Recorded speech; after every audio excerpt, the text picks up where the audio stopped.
You're now listening to D&D live on demand. What up, world? Welcome to another episode of the D&D Football Podcast. And if you notice, it kind of looks a little different. It's not the D&D that you're used to seeing. Of course, it's me, DH, what I'm here. And then we got my man, Dee Middy. Dee Middy, what up, bro? Feeling good, feeling great. How about you, brother? Hey, man, no complaints, man. I just want to tell the fans that this is what's going on, okay? D&D Football Podcast last year was a NFL-centric based podcast. But we saying, look, with this new name, with everything dropping, we're going to focus on the Commanders. So I got my buddy Dee Middy in here who's going to be with me on a weekly basis in here to talk about the Washington Commanders.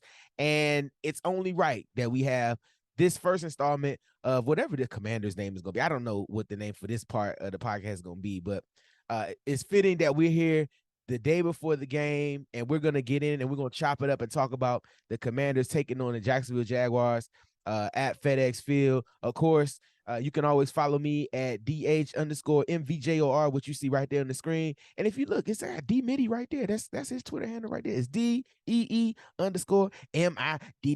That's it, Dee Middy. So look, guys, make sure y'all like, subscribe, share with a friend on the YouTube page, and follow us. It's going to be weekly installments of this Commanders stuff. I don't know what it's going to be, but it's going to be weekly. And it's here. So 'twas the night before the first game of the season, and all through the house, every creature was stirring, every mouse, everybody has something to say. Everybody's concerned. Everybody is excited. Dee Middy, my first question to you, brother, the night before the game, how are you feeling right now that the season is starting? The 2022 football season is starting with the new name, the new quarterback, the new everything. How you feeling tonight, bro? Overly anxious. I feel like I'm ready to suit up and stand on the sidelines and hand out Gatorade. Hey, man, look, because like we said, man, we've been talking about this since the name dropped, right? So since the new name got dropped, we've been talking about what is this team going to look like, who's going to be the quarterback, True. what we're going to do in the draft, what acquisitions are we going to make, are we going to get Russell Wilson, or are we going to end up with somebody else? Like, we've been talking about it, and now it's here. The draft happened, the name was changed, we got Carson Wentz, we made some moves, did X, Y, and Z, we drafted Jahan. It's here now, so it's ready to start. And absolutely, and just even how you saying how you're anxious, and what are you anxious about? Like, what are you feeling? Like, what is this? Give me some of those words. Why are you feeling this way? The things that I guess you can say is based on last season and what the team has brought in, as far as, like you said, the players, Jahan Dotson, bringing in Carson Wentz. And for me, the Carson Wentz pickup for me not only solidifies that the team wants to win, it shows me that this team is now about something. And to elaborate on something, meaning that this is not your yesteryear team. This is not the team that everybody used to call you remember the nickname that they called us, the Deadskins. Yeah. So with that together, and then this defense for me is something that I hear a lot of pundits saying a lot of things about the first round picks, a lot of things about they didn't make changes in certain position groups. But you know what? I trust the D coordinator. I trust the move that they made at the D line coach position. To me, once again, it shows that this team is about something. I mean, if you look at it just on the surface, right? We'll start at the quarterback position. We all kind of knew as fans that was a big thing that needed to be changed. And we tried to slowly address it over the past couple of seasons, but it hasn't worked. Alex Smith, he got hurt, even though he played well. He got hurt. We went to Kyle Allen. We went to Case Keenum. I mean, just guys upon guys. God bless his soul, Dwayne Haskins. Yes, indeed. So we've had guys we've tried and it didn't work. Even up to last year, Fitzpatrick came in and played 16 snaps and that was it. So I feel like now the team made a number one effort to say we need to go get a quarterback, and they said that we called everybody. You know what I'm saying? And I truly believe that they called everybody to see who's available. They are that team. They are that player in your fantasy league that just throws a filler out there. Hey man, is Aaron Rodgers available? Like, I mean, Patrick Mahomes, like, this is that guy. Thank you. Or in your Madden league where you like, You know what I'm saying? I'm not trading Tyreek Hill, but somebody gonna ask, hey, Tyreek Hill on the block? I mean, you got some How one. many first round picks is going to Right, right. take? And so team went out and made an effort to try to go get a quarterback. And when Carson Wentz was brought in, I'll quickly discuss how I felt. It almost was kind of like the name change, right? The name change, I wasn't expecting it. I really didn't like it in the first day, but it grew on me. And then I took it and I adopted it. I was like, this is what the team name is going to be. I can't change it. I'm either going to get with it or get lost. And that's kind of how I felt with Carson when he got here. The team said they made an effort to make a trade and get some guys in here. They got Carson in here. Once you look at, the fact that he's been on this is third team in 3 years, but you look at some of the good things that he does. And then the media, as of late, just really piling on. It made me want to pull for him even harder. So what was your thoughts about Carson Wentz coming here? What was your initial thoughts when he got traded to us? And how do you think he'll do this year? To be perfectly honest, I remember it like it was yesterday, sitting in the space with a couple of our guys, and the trade went down. And immediately I thought to myself, that was the best option for this team. Who didn't want Russell Wilson? Who didn't want to take Deshaun Watson with the baggage because you knew what he had talent wise? But for this particular organization, you could not have brought in a better quarterback, somebody who's trying to rewrite his history, someone who has the talent to do so, but needs something with him. And what is that? A Terry McLaurin, an Antonio Gibson, an offensive line that is projected or graded, in the top 10 percentile of run and pass blocking. So you add that to a Carson Wentz, and I was to the point where I was ready to, at that point, I was ready for a game. Literally. I know this sounds crazy, but I was ready for a game because I wanted to see what they had minus the draft. Because I knew in the draft that, yeah, they were going to add pieces. But for me, I'm not going to be that. I haven't been the fan in quite some time to be like, man, why they do this? Why they do that? Only when they let go Matt Ioannidis. But that's another conversation. However, I feel like the quarterback position is like you said in fantasy, you have to get that guy. You have to hit right when you get the quarterback. Regardless of where you're picking at, you have to hit right with the quarterback. And I think even what you said, like, the things that he has now, the one thing I think that he has now that's very important, he has an organization and a fan base that has accepted him and wants to see him succeed, right? He is undoubtedly the guy. Even when my Tar Heel, as you see over my shoulder, even when he got drafted, Ron was the first person he called. Ron had called him and told him, hey, don't worry about this. You're the guy. You're still starting quarterback. There's no question about this. You know what I'm saying? Even little things like that make Carson feel like he's wanted. Even if it's only because of the contract where he got 2 years, where you got some kind of leeway with the money for 2 years.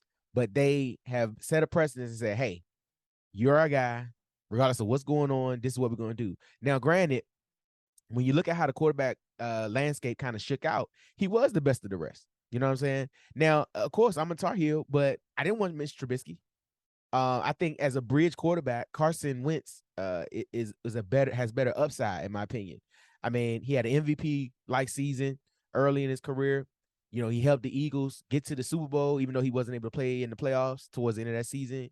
So the guy still has, a big arm. He's still a good leader. He's a big guy, and he can make some of them throws that we haven't been able to make in the past couple seasons with Taylor Heineke. So I think him coming in, that was a big deal for us. Yeah. That's a very big deal. And I think we kind of solidified something. We solidified a position. We solidified something that we've been missing for seasons. We have a guy that, at least in the interim, that I feel comfortable with leading the offense and being in control of the team. But you know what's crazy? You said you didn't want Mitch Trubisky. For me, that was the guy at the top of my list because I said Russ might not like our situation. Deshaun, the optics don't seem right. Now, hold on. Before you do that, the thing with Mitch is that I was gonna accept Mitch because I didn't think Carson was available. Right. That's exactly where I was going with it. When you looked at the landscape of bringing in a bridge quarterback for this particular organization, where do you land? And that's where you land at Mitch Trubisky. I was going to accept him because I was willing to accept him before he went to Buffalo, before they brought in during the football team era Ryan Fitzpatrick, because I felt like he has some of the tools that Carson has. However, he's more he's, and I hate to say this, but it's true. He's a little bit more inconsistent than Carson, meaning his. And he's still a young guy. You got to think when he got thrown into that Chicago situation, Mhm. he really got thrown, and he didn't play all too bad. No, He got thrown into that situation where he didn't have the luxury of really sitting behind anybody to grow. Like he came in and started off the break. So it's like with those guys, unless you're elite, then a lot of times you end up getting in the mix and going to the back of the pack. Like Sam Darnold, who started off the break. Baker Mayfield started the break, had a few good seasons, but then it's kind of like where are we at with him. So it's like if you're not elite, then you're everybody else. You know what I mean? And that's kind of how I felt with Mitch. And like you said, before Carson became available, I was okay with Mitch. I had played with the idea of Jimmy Garoppolo, but I knew he wasn't healthy yet. yeah. But when Carson came available, I was like, okay. For me, he's a mid-tier quarterback. He's similar to what we had in Kirk Cousins, in my opinion, but he has a bigger arm. And he's younger. He's still a young dude. Right. So he still has. I think he just turned 30 or about to turn 30. Right? I think he's 29 and getting ready to turn 30, or he just turned 30, one of the two. But has a lot of good football that he's played. He can, like I said, he can do some of the things that we haven't been able to do previously. And like we said earlier, he is at the point now where he wants to rewrite this back half of his career, and he may be motivated to play outside of his mind to make people to be like, hey, look, I'm a new dude. You know what I mean? This is not Carson of yesteryear. And I actually put, to go back on Trubisky just real quick, I put his numbers up against Derek Carr. And to me, I was like, wow, that's for me, looking at the landscape of quarterbacks, that's what made me feel like I can accept Mitch Trubisky. But moving forward with Carson, I feel like his mechanics aren't bad mechanics. And when I say it that way, I mean there are mechanics that you can see through the course of the game. He knows how to, okay, the one I'm speaking on is his foot placement when throwing the ball. He knows how to put his front foot in the right position to shift his weight right. But sometimes he misses that based on where he's at in the pocket or whatever the case may be. Maybe offensive line, pushing the pocket back, whatever the case may be. But he knows how to clean some of those stuff up. And I think that's what makes him special, because it's not inconsistencies that are horrible inconsistencies. Absolutely, I agree. And one of the key things, and by the way, you're listening to the D&D Football Podcast. Make sure you like, subscribe, and share with a friend. If you feel so inclined to leave us a 5-star review, we'd appreciate it. You can get your 5 seconds of fame. And listen, guys, I want you to know that every week, again, we're gonna be back every week with Commanders Centric Podcast, and we will be we will be here every week, man, to talk about what happened in the previous game and to preview the next game. So let's move into one of the weapons that Carson was able to get when he came here. He already had Terry. He already had some other guys. But in the draft, the Commanders went in and drafted Jahan Dotson with the first ever pick in the Commanders draft. What was your initial thoughts about Jahan Dotson being drafted, and how do you think he will fare in this offense? Man, sitting in a Twitter space and thinking to myself, 11's coming, 11's coming. Traded a pick for who? Wanted Kyle Hamilton. He was falling. However, when Jahan Dotson came on the board, and I what I did was I went back to a podcast I listened to, and it was Dan Jeremiah and Bucky Brooks. And basically what they said was he has great hands and he's a polished route runner, which for a wide receiver, that's the best you can hear for a guy coming out of school. Good hands and a polished route runner. Oh, I was sold. And I was okay with that. But the Brian Robinson pick, that's the pick that I was really sold on, because I loved everything that he did during the bowl game. I love what he did during the season, and I say, you know what, 24, watch out.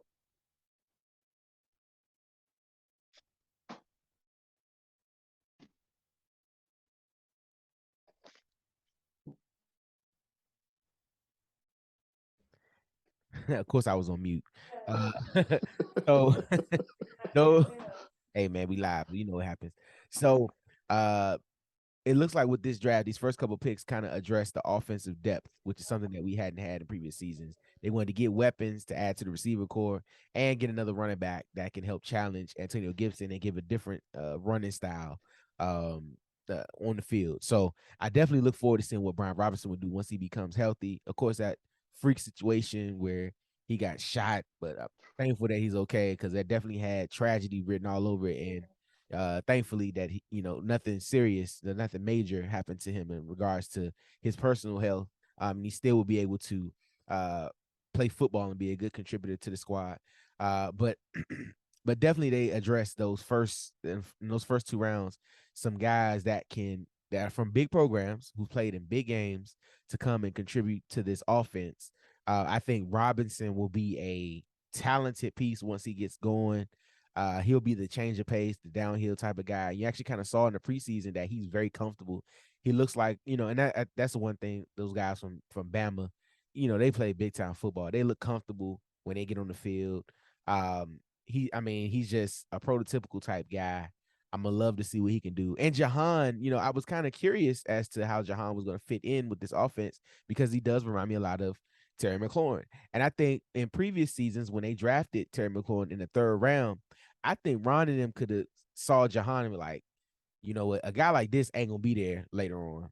Let's go get him now. And he fits in what we like to do. So those first two picks, man, overall, I felt great about. I feel like this will help Carson give enough targets where he could spread the ball around.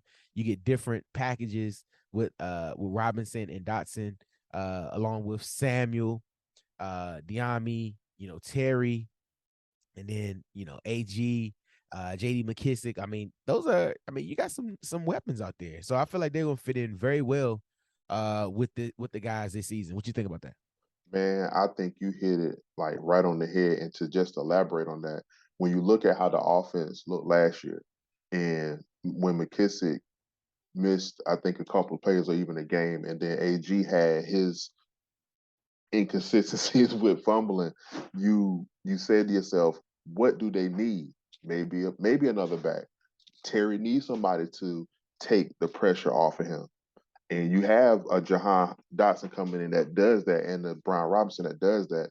And not only did they actually bring those guys back, to me, they did something that I I would say from afar made sense too, and that was give Cam Sims that give him that confidence that he was going to be on this roster.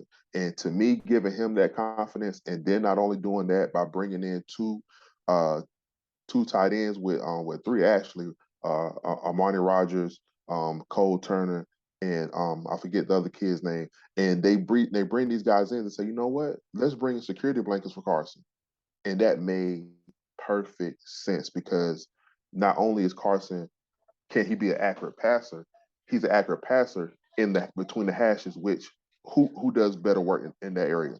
Mostly tight ends Yeah. and skillful receivers. He loves throwing to the tight end. And we saw that with him and Zach Ertz. We saw that with him and Dallas Goedert.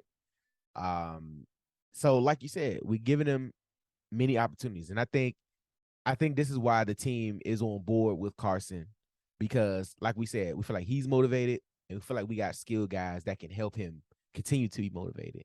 So I think even with the draft, by them addressing those things were perfect. And then if you fast forward to the fifth round, when you draft Sam Howell, who is that that I am very high on Sam Howell.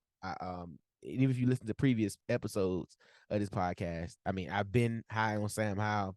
And the fact that he was able to come to us, I was super excited. But it kind of set up the way that I wanted it for him because I want him to be successful. He's able to come to a system where he doesn't have to play right away. And I think that's where a lot of issues happen with other guys where they get thrown into the fire and they may or may not be ready. But I think for him, it's going to be perfect for him to be able to sit behind a quarterback and really learn the game. Even though I truly believe if he had to play tomorrow, he could. If he had to play tomorrow, he could. Because Most definitely, most definitely. When you think about the situation that he came into a situation where he did opposite of what he left Carolina. Now he has the weapons and the tools and a team that's behind him because they showed you, hey, we were going to wait to bring you in, but no, do apologize. it's all good, brother. But at the end of the day, they brought him in a situation where they were going to work with you, and that's the best. That's the dream scenario for a rookie quarterback. We're going to work with you, and and then have a guy like De'Ami Brown that you are familiar with. And now you guys can work before, after practice, even off the field, talking about plays and what you see, what a defense gives you. And I think that type of camaraderie is overlooked in sports a lot of times. Sometimes we look at like just the talent side and try to nitpick at the skills they bring or what have you, they do not bring. But sometimes that camaraderie is best. It helps. I have, like I said, man, I've seen every Sam Howell throw in college, and I've been able to, be around him. He's a great leader. He says all the right things. Um, and I have faith that whenever his number is called, he'll be prepared and be ready to go. Which is why I don't want to see him at all this year. If we see him this year, that means Carson is went down or he's either playing terribly. And I don't want to see either of those things happen. I want Carson to play 17 games. I want him to throw for 4,500 yards and 30 touchdowns.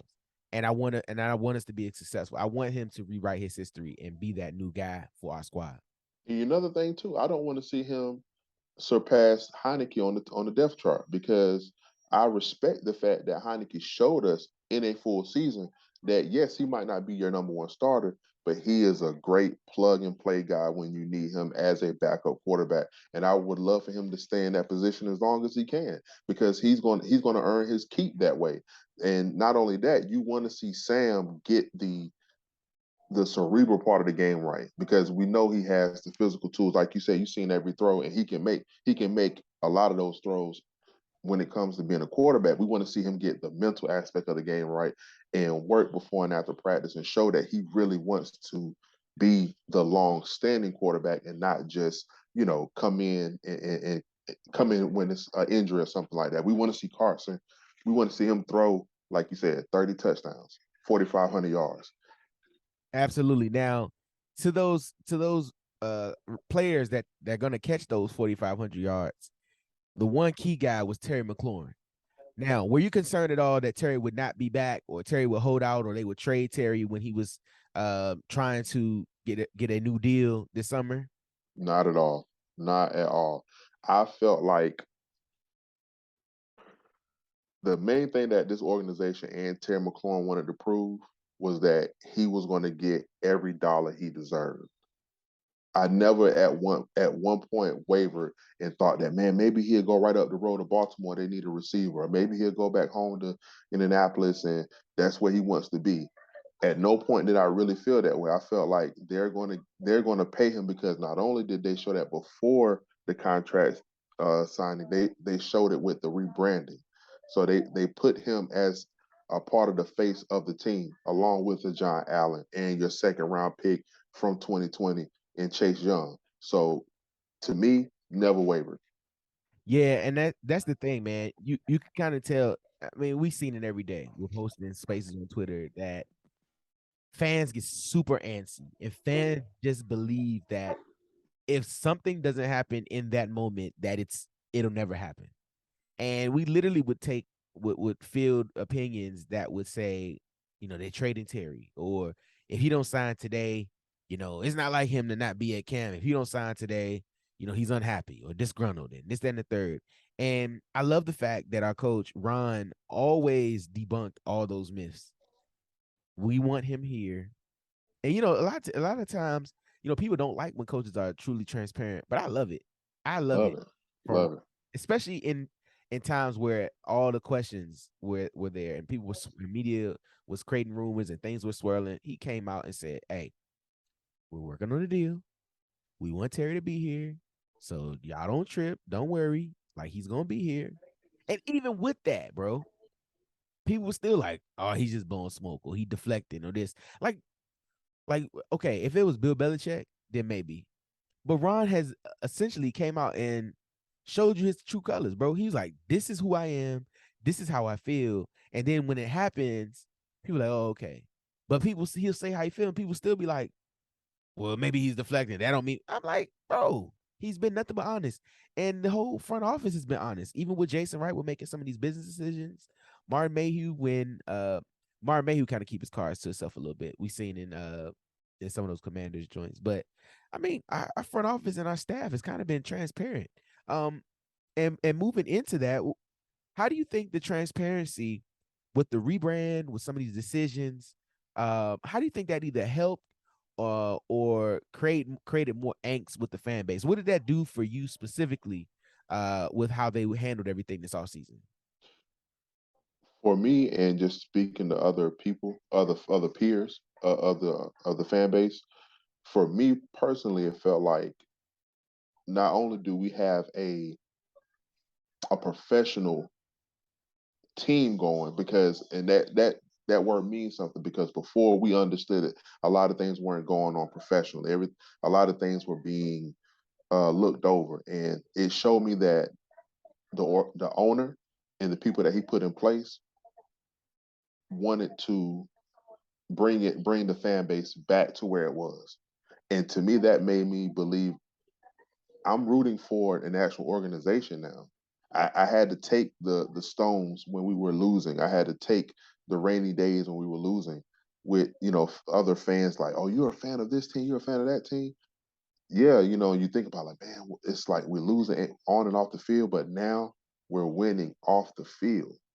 And I love it because you have a Martin Mayhew who has respect around the league, and he has proven to be someone that is trustworthy with how, like you said, being tight-lipped. To me, that shows uh, it shows the business acumen of being respected. And with Ron, before he came, I respected Ron in Carolina, and I was like, wow, this guy really has his players. Everybody that plays for him speaks highly of and speaks of his value of a man, and that really brought me in. So those two guys, and then the Julie Donaldson, the media, being the president of media.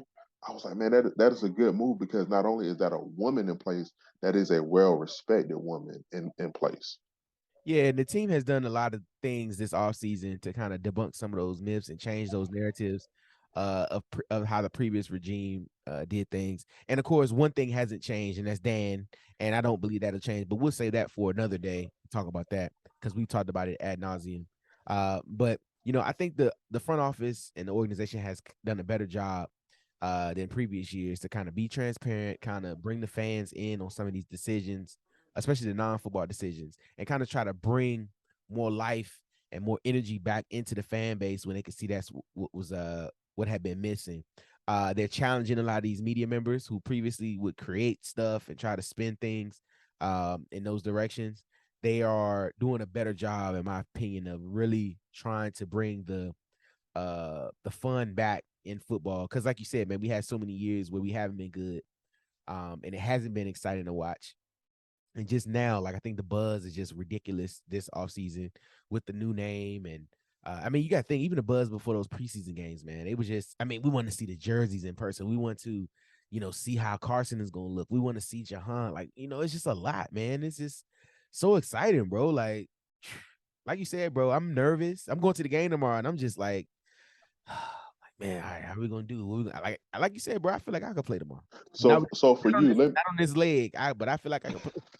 not on the leg, not on the leg. But let me ask you a question. Yeah. So being a fan that's there in the area, being a fan that talk to a lot of people, and talk to a lot of peers in the fan base, and going to this first game, do you feel like this is not only just a new era, or do you feel like this is just the same old thing? Nah, it feels different, man. It feels different.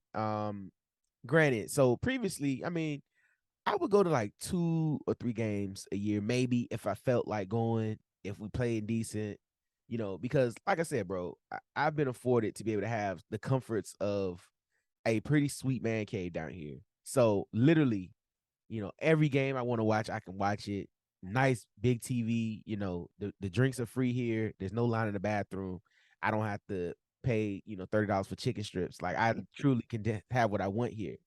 So the fact that I literally went out and decided to go to 5 games this year.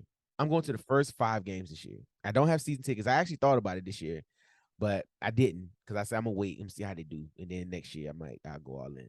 But going to Jacksonville tomorrow, taking my dad and my nephew to Detroit to go on their away game, coming back to the Philly game week 3, week 4 going to Dallas, and then week 5 Tennessee, here.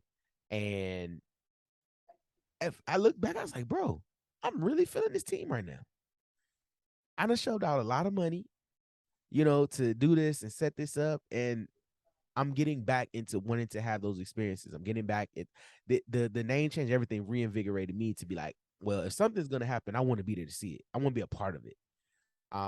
So even talking to other fans, you can feel that they're feeling their vibe, they are enjoying it, they're all in.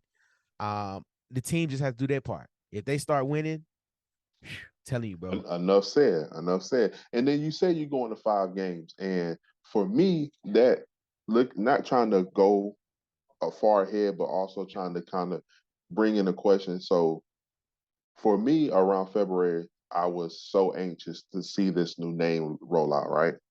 And you said that you're going to 5 games. When the name rollout came, and you thought to yourself, when the season come around, I got to be a part of it. How did you feel about the name change as soon as it dropped? Well, when it dropped, okay, because you saw the leak the night before. The leak came out that it was going to be. Unfortunately. Yeah. Of course, we all had wanted Red Wolves, but Jason Wright was like, it's not going to be Red Wolves. He came out early and shut that down. Right. Debunked that fast. Yeah, even me. I was like, maybe he's just throwing shade and it's going to be that anyway. But no, I'm like, it goes back into what happened in offseason. They're pretty much consistent with what they say. They're honest and they're not going to throw shade and try to throw a different. Absolutely. So I was like, all right, cool. So it was the Commanders. I literally took one day and I was like, oh, Commanders. Oh, what is it? I was like, I couldn't have been nothing else. But then that's when reality set in that I don't make any of those decisions. I'm just a fan. And once I started saying it enough and I started addressing the team as that, I don't address the team as the Redskins. I don't address them as the football team. I don't address them. I say skins every now and again. But it slips the tongue. Right. And I start correcting other people. They were like, you going to the skins? The Commanders, hello, get it right, bro. Say it with your chest, dog. So that's my team. Like I've adopted, like that's my guys. And that's how I know I'm a true fan, because a lot of people are like, wow, I'm a lead. I'm getting off the book. They haven't won anything anyway, so this is my time to leave. Or they got the wrong name on their jersey.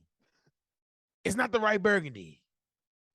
The merch. Oh man, that's a whole nother conversation too, with the whole color scheme thing, man. To me, that's another thing. But I love how for you saying that and just making me see that I wasn't the only fan that went through that same that same journey of the name drop or what have you. Because for me, it was just how it happened. It was like 2222, and you kept seeing these reveals, and I'm pretty sure you was watching the making the brands too, as well as they came out. And then like it's 222, and I'm at home. I'm turning on the TV and like, oh, when is it? It's coming on USA Today. Good Morning America. When's coming on? I can't wait. And Jason, Doug, and John Allen are sitting there, and it's like, this is the rollout. Bro, it's crazy because like we talked about it on another episode where it's just like, it was like, what's the name? Craig Mel was like, all right, man, what's the name gonna be? And you look down and he's like, we're the Commanders. And I was like, it was the way Jason looked at Doug for me. It was the way Jason Wright looked at Doug and said, tell him, Doug. right. Right. And yeah, and you know what though? I think and if you go back and look at it again, the revisionist history, I think they said it like that because they knew everybody knew already. And I think it was blown, like it was like, man, let's just say this joint and get out of here. Right. Because, right. And then you look at how everything was just picked apart and everything this, and I was just like, bro, I feel them sometimes when they probably like, shut the hell up, dog. Let us just roll this out. You know what I'm saying? Let it materialize, because I feel like it was. I feel like a lot of people in there, especially fans of the team and other fans, they were ready with the jokes. They were ready to have puns, and they was ready for that because it was a team changing the name because they would. You are not winning. You're in the basement, and what how else can we put you down? But I'm at the point now where after all that, going into these first few games of the season, I really and truly feel like teams may not fear us, but they're going to respect us, because this game tomorrow is going to set the benchmark for how they're going to start off. Two, it's going to set the tone for the players, because you don't have your number 2 overall pick. You don't have one of your best players in Cam Curl. And how are you going to come out? Because for me, Derek Forrest, I love that pick when he came out, because when Cincinnati went on that run, he stood out. Yeah. And now he has the opportunity to show, can you be a part of this team? So I'm ready for this game. Like going back to the beginning of the show, like it feels like Christmas. It feels like your birthday, and you or the first day of school, you got your outfit laid out. I'm pretty sure you've seen some of our peers with this is what I'm wearing to the game tomorrow, pics on social media, and it's like, okay, we ready, because at 1 o'clock everything shut down. It's like high school football. The town is shutting down. Sit in front of your TV. Let's see what's gonna happen tomorrow. Man, listen, first day of school, bro. I got my outfit laid out for tomorrow. I got my poncho out because it's gonna rain. I got Right. beverages. I got everything. I just got to stop and get my chicken on the way. So let's get into this game, man. And real quick, y'all listen to the DND Football Podcast. This is a Commanders version of the podcast. It'll be dropping every week with myself and Dee Middy. Make sure you follow us on Twitter and anywhere else that you can follow us. Like, subscribe, and share with a friend, of course. And we'll get into the game. Like we said, bro, the game starts at 1 o'clock tomorrow. I'm excited. I'm anxious. I'm antsy. I'm just like, what is gonna happen? Everything. Oh my God. And I'm just so ready. I'm just so ready to see them. I'm so ready. I'm ready to scream. I'm ready to cheer. I'm ready to yell. The first touchdown, I think that's the thing for everybody. The question has been asked multiple times. So I'm gonna try to paint a picture and ask you a question. It's the first quarter, and nobody scored yet. We've had the ball already. We've had a turnover on downs, or whatever the case may be. But then you see Carson drop back, and you see this receiver open. Would you who are you seeing as that receiver to score that touchdown? Because for me, it's Jahan. It's the perfect storm. It makes perfect sense for Jahan to be the first pick of the Commanders and the first touchdown of the Commanders season. Woo. Bro, let me tell you something. I'm getting over here. I can't sit still, dog. I'm over here overexcited. You remember that Kobe meme where he was like, bro, I'm trying to be calm, bro, but I can't. But dog, like, I'm excited. Okay. So you set those stages, right? You know who I see in my mind? I see Diami. And I'm gonna tell you why. Diami has taken some hits this preseason. So many hits that I went and started doing film breakdowns. Figuratively and literally. Yes. And I just see it in my mind. I can see it in my mind. I can see it. They drop back, they run a play action, and Diami, is running the 7 route. He sticks his foot in the ground and cuts across the face of the safety and goes up and just right down the seam in the middle of the field like a 60-yard bomb. And bro, I'm gonna take my shirt off. I'm taking my shirt off, dog. I'm gonna be sunburning off because I just came back from Costa Rica, dog. I'm peeling now, dog. I take my shirt off, bro, and I'm gone because I'm singing the old song. I'm sorry. bro. I just and we've been talking about it all summer. It's like, dog, I just want us to be I just want us to be successful because Successful. I just want That's to it. I just want to feel it. Like I just want to pause. I That's just it. want to feel good. I want to feel like yes, this is what all the years that I've invested into this team, since I was a youngster, man. Like, all those plays. Like and truth be told, it should be like the Santana play. Like on them it was the same route. Santana got him in Clinton Porter's first touchdown. against Tampa. That's how it should take on those situations and just magnify it. Because to be successful in this game, I'm gonna tell you what, they have to exploit that back seven, because and not to discredit an NFL team, but as far as the name and talent wise, to only have Shaquille Griffin and Andre Cisco in that back seven, and to have a Jahan Dotson, Terry McLaurin, a Logan Thomas, a De'Ami Brown, heck, Cam Sims and a Dax Mill who are route runners, to not take advantage of those guys. Go at them. Got to go at them. Give Carson what he needs to prove himself. Because at the end of the day, if you help Carson, you're helping each other. You're feeding off each other, and I feel like that's going to be the X factor of this game for us to win on offense. The run game to me is going to be there. I trust Antonio Gibson. I trust him to fumble. I'm gonna say it. I trust him to fumble, but you know what? I trust J.D. McKissic to do his job, and I also trust Jonathan Williams to come in to be a solid runner. Not only that, No, go ahead. Go ahead.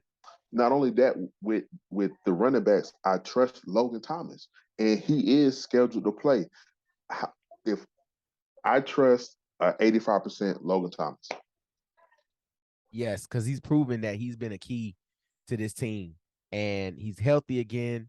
I think Carson will put him in the right spot where he'll be able to get some of the passes where he won't be, in a bad situation. And like you said, bro, I'm just excited to see us, man. I'm excited to see us run full cylinders.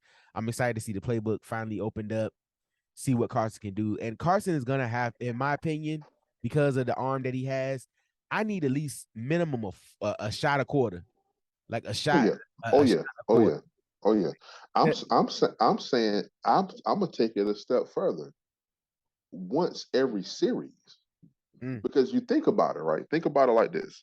And I've been listening to a lot of the pundits, and I've been watching a few of the games, not full games. I've been trying to watch games and watch clips. Carson is effective on play action.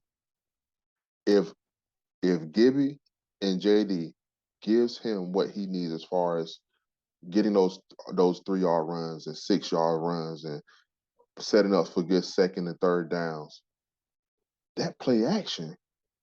And just like we said with Logan Thomas coming across the middle and trusting a De'Ami Brown on the outside, you take a shot. Take a shot every third down, because this team will win with being successful on third downs offensively and defensively. Yeah, man, getting off the field and staying on the field, that's important. Very. Like I said, man, I'm curious to see how different the offense is gonna be with a healthy Curtis Samuel, another weapon in Jahan, and a quarterback with a big arm. Those are key, because I think the one thing that we've been lacking, we don't score enough points. We just don't do it. And when we do, it's a tennis match. It's Exactly. It's a shootout. It's not a dominating type thing. So I want us to be able to score some points, man. I said I posted my score yesterday, where I believe it's going to be 32-26. I don't know how it gets there, but 32-26. I think we'll break 30. I'm thinking it's going to be, so remember RG3 first game against the Saints? Final score is 40-32. I think we'll have a big game from our offense. I'm hoping we'll have it. And I hope that'll go into my time that I'll have there, because listen, it's gonna be raining. It's gonna be I'm gonna be outside my element. I'm not gonna be in my comfort. Like, bro, they better get it done.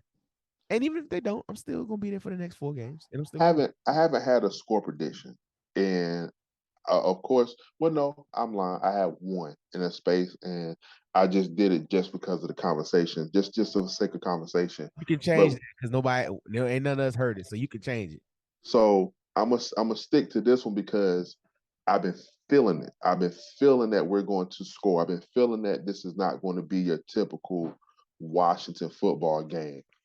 And my score prediction for this game is 31-17. I like And that. I feel like it's going to be those 4 touchdowns and the field goal from Joey Sly to to put us in the game. But I feel like it's not going to look like the boat race of 31-17 that it is. It's Convincing going 31-17. It's more or less 31-10, and they score a touchdown late, making it 31-17 or something like that, where they like by the middle of the third quarter that if we hold on, we got this game.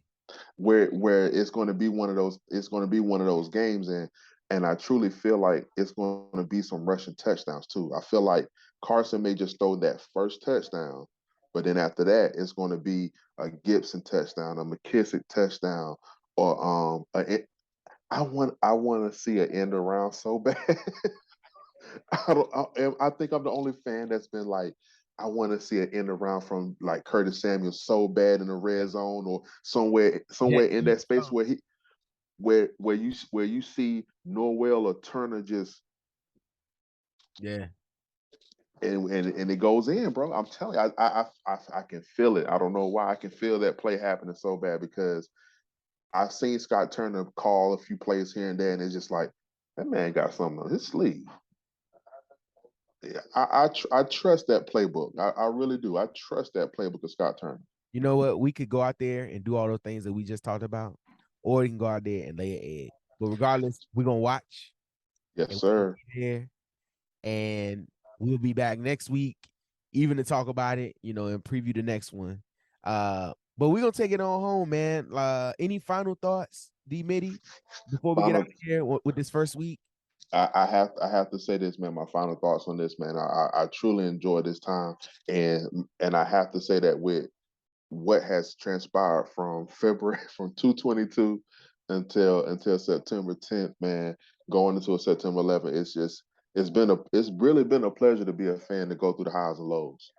It's really been a pleasure, man. I can't wait to see this product being put out on the field, man.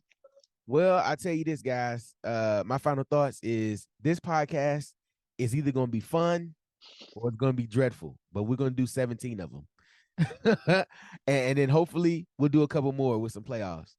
But we'll see how it goes tomorrow, man. Seriously, bro. I'm on the edge of my seat. I don't know what's gonna happen. I'm nervous. I'm anxious. You'd have thought I'm suiting up, bro, on this For one. real. You'd have thought I'm suiting up. But I'm ready, man. I'm ready to see it. And hail to the Commanders, bro. Hail to the Commanders, brother. All right, y'all. We'll see you on the next episode of the D&D Football Podcast. Peace and love. Let's go, Commanders.